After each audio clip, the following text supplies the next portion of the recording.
I'm Nina Mosier, the co-founder and director of Power for Parkinsons, and all of you know. I'm Lauren Lewis. And we're here for our first behind the screens Q&A session with you. So it's great to have everybody here with us. We are excited to kind of interact with you, and as you know, this whole live streaming has been a work in progress, and the memberships are new, and we are thrilled to have you be part of it, and we want to just make this as special as possible. We want to answer your questions. We want to be there for you, to be able to, just support you whatever way we can. So today we just thought we'll start with a few questions that we have. If you're a member, you can go right into the community tab and type in a question. If you're not a member, We're just in the chat.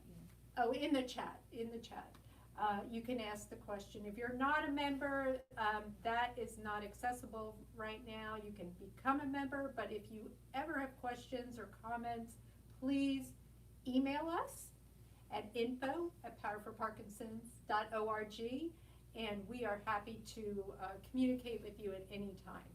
So You can join right now if you're not a member and ask your question right now too. Yep, so that always works. Very quick. So anyway, I think we're going to get started.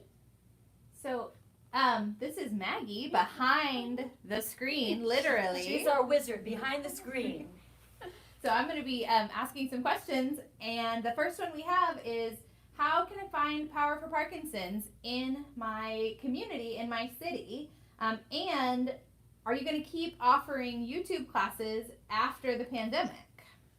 Okay, so that is a great question. I don't know how many of you know, but Power for Parkinsons began in Austin. We began with live classes, and right here in Austin we had 9 locations and 13 free classes. We've had a YouTube channel for a long time, but we have not live streamed. And we do not have locations elsewhere right now. So we do plan to continue live streaming even when the pandemic is over. We're not sure if that's every day or how that's going to look, and that's a ways away right now. But we do have our first instructor training coming up September 12th and 13th, and that is for anybody outside of the city, from other communities who want to learn our technique. So if you have a community group that you're working with in your community that's not in Austin, you may want to have them contact us and learn more about our techniques and our way of teaching, and join us for this instructors workshop. Awesome. Our friend Heidi has a lovely question. Can you explain more about neuroplasticity? And it's a 2-part question. Do the exercises help reverse Parkinson's or just slow it down? Neuroplasticity, I'll start with that. Neuroplasticity, okay. If you've ever exercised or learned a sport before in your life, neuroplasticity in the exercise world is very often is another name for muscle memory. That's the way I like to call it. It's just an easier way to understand what neuroplasticity is. It's the brain's ability to build new neurons, to build muscle memory. And that's what we call it in exercise. So if you're learning something, you have to do it once. You're not going to really remember it. Your body's not going to remember how to do it. Neuroplasticity is the ability for your brain to learn something that it may have lost, that the disease may have diminished. But your brain has the ability, has the plasticity, has the ability to have muscle memory to learn it again.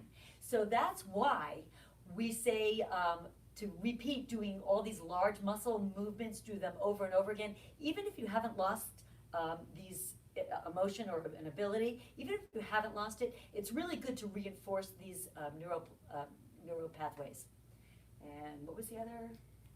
Do the exercises that we're doing help reverse Parkinson's or just slow down the progression? Well, that is a great question. And what we have seen is that a lot of times symptoms can be reversed. Maybe not 100%. It kind of depends when you come in and how hard you're working.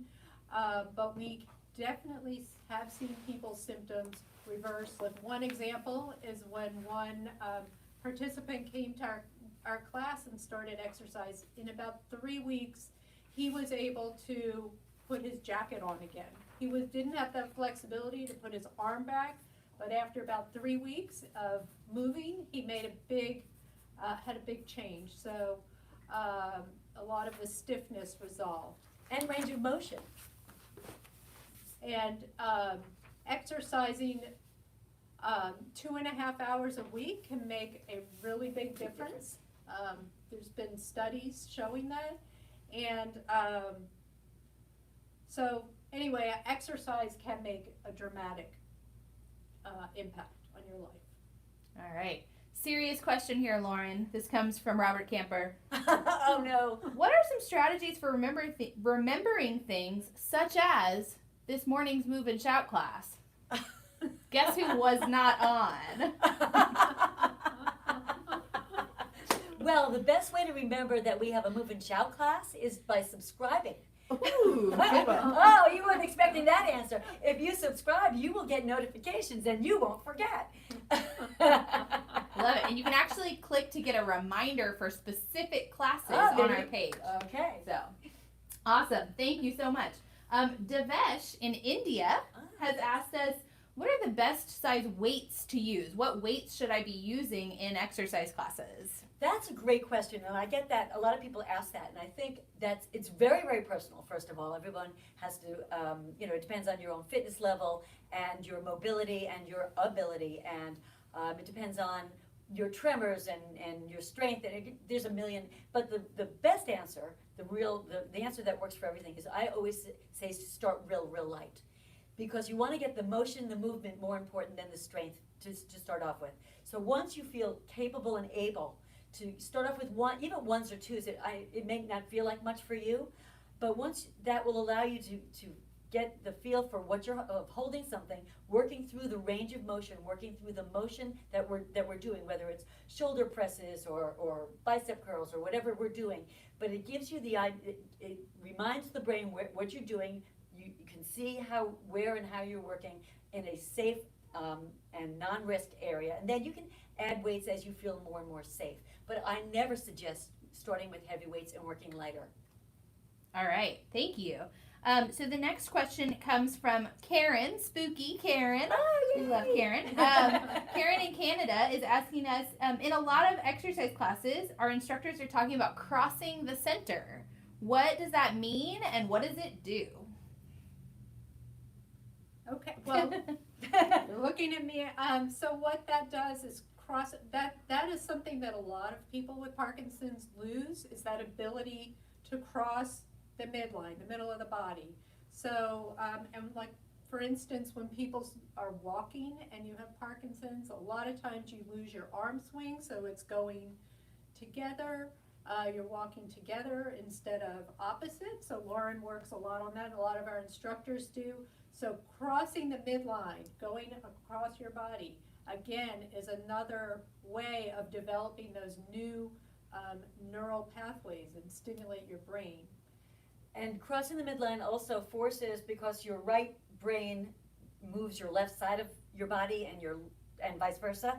So it forces, when you're crossing that midline, you're forcing both sides of your brain to work at once. And with Parkinson's specifically, we want to use the brain as much as possible. Cool. Edmund has had a question about CBD as a supplement, and I mentioned to him that typically we don't endorse any specific supplements, and probably a good question for your neurologist, but just didn't know if you had, Nina, anything to follow up on that. Well, I think that is right. Yeah. We're not, the Power for Parkinson's doesn't make medical suggestions. I do know that there are people that have found benefits using CBD. It can help with a tremor. Those are anecdotal, but again, talking to your neurologist, movement disorder specialist is really important as far as managing those symptoms. Awesome. So we've got a question that says, I can only march when I'm standing. I cannot march when I'm seated. So how would one deal with that in a class where you've instructed us to stand up to march? Okay, that's a great question, and I get that. It's interesting, I get that quite a bit, and that's not uncommon. So you're not alone on that. There's a number of ways that you can work on that. The first thing is, to be successful, do what works for you. So if seated is difficult, stand up and do your march. But if you want to actually really work on it, there's a lot. You can just slow it way down, get one leg up, drop it. This is how we actually start a lot of our warm-ups, and just slow it way down, just to reinforce. I know one of our instructors had something she was stepping on to really make it more visual, so you can see. Here we go. So you can see where your leg is. So that's why we use a lot of the props that we use, so you can really visualize and see, not just make your body move, but visualize where it belongs. So by doing something like this, can force that marching, that up and down, lifting, alternating lifting. And again, nothing happens quickly. I mean, you don't learn to play the piano overnight. You don't learn to play tennis overnight. You don't learn to do anything that your body has either never learned or needs to relearn. It's a long process. So take your time. You don't need it by tomorrow. Be positive about it. Just anything you do, moving helps. Awesome. Thank you, Lauren. Another question about just getting involved in classes. What if I can't do the whole class? So what if I, get too tired and I'm just done before class is done? What do I do? Well, I know that feeling. Okay.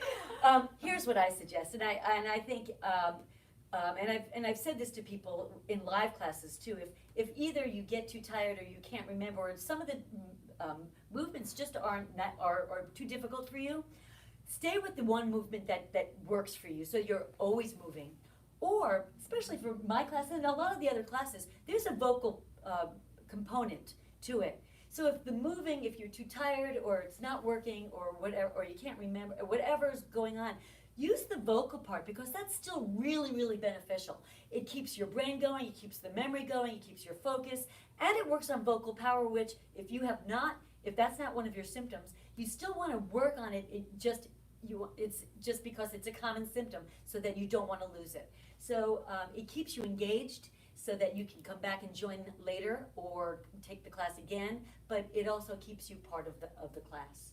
Yeah, and you can pause the video also, Okay. and then you can come back to it. So just showing up is so important, and just doing what you can. We have seen people, sometimes you just visit a class a few times and familiarize themselves with the class, and little by little it becomes easier to actually perform the movement. So don't give up, keep giving it a try. We promise you it will get a little bit easier. And I mean, Parkinson's is one of those things.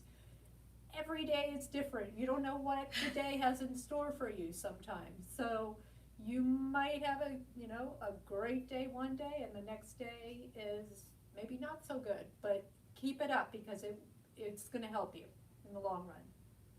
Awesome. And Heidi just reposted her question that actually had it on my list, and I totally forgot from earlier. So she said, what do I do about my trimmer arm freezing? She said, I hear a lot about legs freezing, but personally I get a combo of tremors and freezing, which makes it really hard when working at the computer. Is there anything that I can do to help decrease the likelihood or frequency of that arm freezing? Okay, so arm freezing is a little more unusual, but it does. I have seen it. I've seen people, their whole body freezes sometimes. That is tricky, because it does depend a lot on timing of your medication. So that is something you definitely want to try to maximize your regimen with your neurologist. But the things that you can do with freezing, there are lots of little tricks. Those are, for walking, but it would also make sense for upper body freezing. So like, let's say that your arm freezes. What you want to do is distract yourself, or just completely just stop what you're doing. So you might just want to just, shake out your arms, look around, stop what you're doing, and then hopefully regroup. Or you can start counting, or listen to a song or something like that. Something that just totally takes your mind off of what you were doing and what might have triggered it. And knowing that medications can help, so what, if somebody's newer to their diagnosis and they're not on medication yet, what's the first step for them to take to get moving in that direction, to get help? That is a really great question. And I think the most important thing for someone with Parkinson's, depending where you live and what's accessible to you, if you can see a movement disorder specialist, which is a very specific type of neurologist. They specialize with people with Parkinson's and other movement disorders. So that would be the ideal. Now that type of physician is not everywhere. A general neurologist will be able to help you, and even your family doctor. It's just they're not quite as well versed in the actual medications, usually. Great. But I highly recommend at least an assessment by a specialist in the beginning. Awesome. Joan, our friend Joan in Jamaica, has a question on turning over in bed, rolling from one side to the other. I'm going to throw you guys a curveball here and get you to get creative. She's looking for any suggestions. She said her left side is more affected, and she has a hard time just turning over one side to the other in bed. Any thoughts, any thoughts or ideas, I guess? You've stumped them, Joan. Yeah, no, those kind of questions I usually refer to a physical therapist or an occupational therapist. That's their specialty. They work on daily activities that are that help you through the day, dressing and eating and things like that. Physical therapist, same thing. They work on specific fine motor or gross motor versus symptoms, the more common symptoms of that exercise could help. I wish I had an answer for you. Do you? Building strength. I think that's a great idea, but the other thing is, it's again juggling medications, and often people, especially during the night, if you take your medication before you go to bed, oftentimes it might wear off by the morning, and that can make it tricky. So that again is why I would recommend, that's a time you want to talk to your doctor, but I think Lauren is a great idea, and that you should talk to your physical therapist or occupational therapist, and they may have some tricks that you can use to help you roll better, or any other functional activities. I can help you do this. Yeah. And building strength will help in some ways. Yes, and building strength will. Yeah. Awesome. Edwin wants to know, are either of you planning to write a book? Funny, you should say that. That was something we were actually talking about. Edwin, was he in the room? I know, really. Did you tell him? We're actually thinking about that. It's in the talking stage, but we're actually talking about that. We have talked about it. Yes. Edwin, I didn't even know that. That was great. Don't tell anybody. Awesome. Well, this is one of my questions. Maybe each of you, I don't know if you have a favorite memory or a favorite story from your Power for Parkinson's experience that you might be able to share. Just throw a curveball at you. We need the Jeopardy theme here. Okay, so I've been doing this now for over 7.5 years. So of course I can't even tell you how many moving experiences I've had. But I think the most exciting experience is when we have a class with 50 or 60 people all moving together like, I mean, doing a class like Lauren taught today, all in sync. I mean, literally everyone with any ability, with these bright balls and just big smiles on their faces. I never tire of that. It's the most moving, most exciting thing to see people working so hard and just feeling so good. And people with Parkinson's, I mean, you are known to have that flat affect, but we don't see that. We see smiles a lot. So that's probably my highlight. I can't, I can't tell you how, that's exactly one of my, I mean, it changes my life to be teaching a class of 50 or more people, and everybody, and people that supposedly can't move are all moving, and you can see that ball flying, not flying, I mean moving. Yeah. I mean, it's the most empowering thing to watch, to be part of. It's incredible. That's one of mine. Yeah. I've got a million of them. Yeah.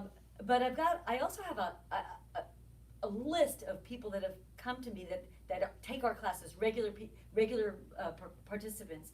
One in particular comes to mind, and she said to me, when I was diagnosed with Parkinson's, I used to be a painter. I used to paint, and my tremors, I got in the way, and I no longer paint. Well, 6 months, 8 months later, maybe a year, I can't remember, but she came to me at the end of class and she said, "I'm painting again." And I'm sorry, I get all weepy about this, but that just makes me so happy. And there's so many other, I mean, there are people that said to me that they're playing with their children, their grandchildren, in ways that they hadn't been able to, because they're not as rigid, or because they're just moving faster. One of our participants, that pattern that we do in Move and Shout that we do, during Christmas he had at his Christmas table, he took out some of these patterns that we do, he wrote them down, and he had all of his grandchildren doing the patterns with him. And it was something that he could share. It's part of his life, and that he could share with them, and they were able to do something and understand his life and just share something with them. And all these how long do you want to be on for? Yeah, the stories can go on and on. It's amazing, and the things that we've seen, the way people have transformed their lives, and the community that has formed with Power for Parkinson's is the friendships. Absolutely incredible. People are traveling together, going to lunch together, supporting each other, and it's just all of those things. It's just mind-boggling. We hope we can bring that to your community as well. Yes, and we hope that all of you who are out there, who are outside of Austin, just never hesitate to get involved. And I know this is a hard time for everybody. We're all struggling. We wish we had more than just the chat, but you could even talk to each other on there. And we want to work to try to have Zoom sessions so you can talk to each other too. So let us know if that's something you're interested in. We want to try to keep the community together. That's really important. We all need support during this time. And we can help connect people offline. If somebody, is interested in, us sharing their information with other folks, feel free to email us your information. And we can help connect you with others. Yeah. Okay, we have just 2 more awesome questions. So one, Spencer is here. Spencer says, how do you anticipate after COVID interactions with live classes and live streaming? We kind of touched on that a little bit in the beginning, but if you want to just reiterate kind of what our plan is post-COVID or... Okay, so hi Spencer, thanks for that question. So after COVID, the funny thing is before COVID, we had already planned to start live streaming directly in our classes. That was like a goal of ours. So we had already been thinking about this. So the plan is, now that we understand the technology, when we do get back into classes, we want to bring all of you into our physical classes and record from our classes. So you could be part of that experience. So that is the goal. We really hope we get to that point, and we're out of this sort of studio environment and home environment, but we're not going to give up on that. Awesome. And then Karen Spooky, so awesome. She said, can you ask, besides becoming members, what can we do to help grow these programs? That is such a nice question, Karen. As a nonprofit, we're always trying to do that. So go ahead. Okay. Well, Karen Spooky, that is an awesome question. She wanted to know how you can help Power for Parkinson's, and all of you do help just being here and being online with us. That is huge. Sharing our videos. If you are part of a Parkinson's support group, if you're have a Parkinson's exercise group, please share our videos. We want to get the word out. We want people to be able to have access to exercise like we have, because it's so important. I mean, it is like medication, right? There are doctors that say medication and exercise together, that that you can't do one without the other. So that's so important. I mean, of course, we are a nonprofit, and we do rely on donations. So many of you have been really supportive of us. We do have a big fundraiser coming up on Saturday. That's this Saturday. The musical collage is really 7 fun. o'clock You'll Central Time. Here's some great music. Austin musicians. Yeah. So that's always really fun. And this year, you can watch it from your couch. You in can your watch- pajamas, yeah. whatever, and have some fun. So, lots of ways to support us, and it's not just financial. Just being there, letting us know that it makes a difference in your lives, and also how we can help you. That's what we want to do. All right. You guys, this has been so great. Thank you, Nina. Thank you, Lauren. Just a couple of, let's see if we can make them cry, you guys. So Joan said, I feel so empowered, motivated, and energized. I dance through meetings, and some colleagues don't believe I even have Parkinson's. Edwin says, thank you for your time and everything else. I'll see you later. My new family. Edwin. Yay. We love having you. Steve Cannon's here, says, enlightening session. So glad to have you. Everybody, we're so glad you guys were here, and we'll definitely do this again. So tune in next time. Yeah. Thank you so much for Thank being you so with much. us.